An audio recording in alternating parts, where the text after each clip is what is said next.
Hello friends, good morning to all of you. कुछ important current affairs को short में discuss करते हैं।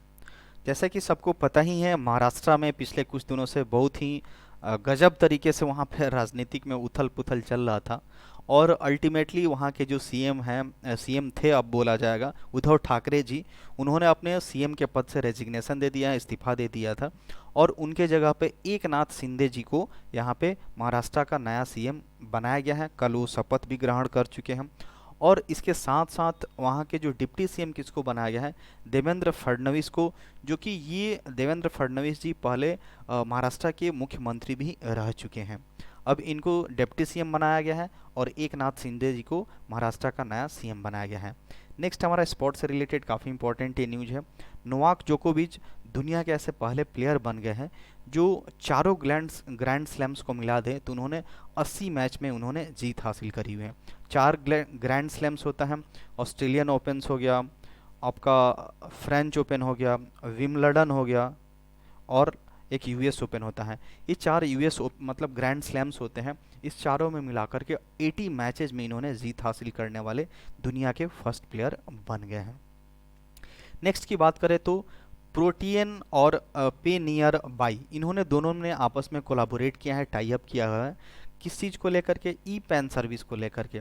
जो हमारा ई डिजिटलाइजेशन है, पैन अक्रॉस नेशन इसको बोलते हैं, मतलब पूरे भारत में इनकी जो सर्विस है बेहतर बन सके, इस पर्पस को लेकर के इन दोनों ने आपस में टाई अप किया हुआ है। प्रोटियन एक तरह से बोला जाए कंसल्टेंसी सर्विस है, और पे नियर बाई एक फिनटेक सर्विस है, ताकि दोनों कोलाबोरेट करके पूरे भारत में क्या कर सके, अपना डिजिटल जो सर्विस है बहुत बेहतर मतलब प्रोवाइड करा सके।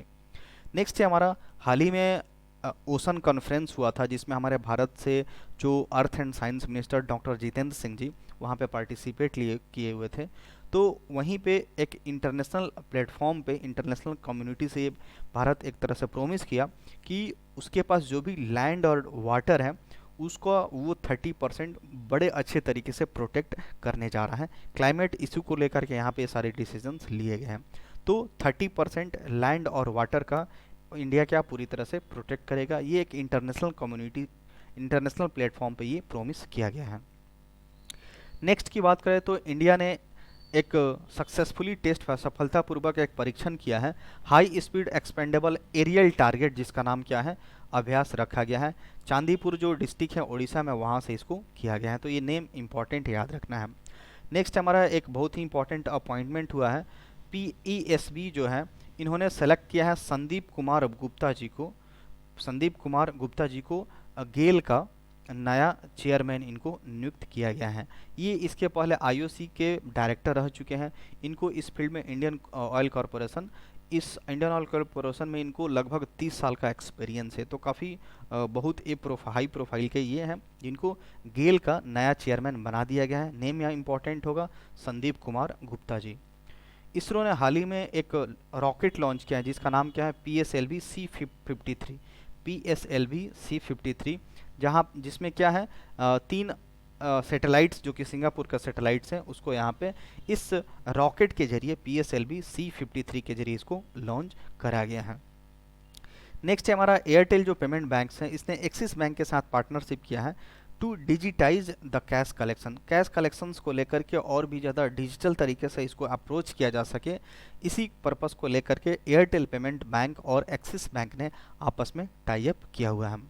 नेक्स्ट हमारा, नासा ने एक लॉन्च किया है जिसका नाम क्या है, Capstone, to evacuate new orbit for Artemis moon mission. एक वहाँ पे एक मिशन चल रहा है अर्टेमिस मून मिशन, उसके जरिए यहाँ पे इन्होंने एक कैप्सटोन नाम का यहाँ पे इन्होंने लॉन्च किया है, जो भी न्यू ऑर्बिट को इवैक्यूएट करने के लिए। नेक्स्ट हमारा, जापान की एक कंपनी है रेनेसिस, इन्होंने इंडिया की जो टाटा मोटर्स हैं इनके साथ पार्टनरशिप किया है ताकि वो चिप का जो सॉल्यूशन है, जो इलेक्ट्रॉनिक चिप्स होता है, उसको और बेहतर तरीक़ा से डेवलप कर सके। तो ये दोनों कंपनी जापान की रेनेसेस और टाटा मोटर्स ने टाई अप किया हुआ है चिप सॉल्यूशंस को डेवलप करने के लिए। नेक्स्ट है हमारा, जो यूनियन मिनिस्टर है अर्जुन मुंडा जी, उनके द्वारा गोल 2.0 का एक प्रोग्राम जो है उसको लॉन्च किया गया है दिल्ली में। गोल 1 के तहत बहुत सारे जो ट्राइबल कम्युनिटी हैं, जो जनजातीय लोग हैं, आदिवासी लोग हैं उनको बहुत ही डिजिटलाइज्ड तरीके से उनको ट्रेन किया गया था। डिजिटल वर्ल्ड में उनको एक तरह से इंट्रोडक्शंस मिला था, ट्रेनिंग प्रोवाइड किया गया था।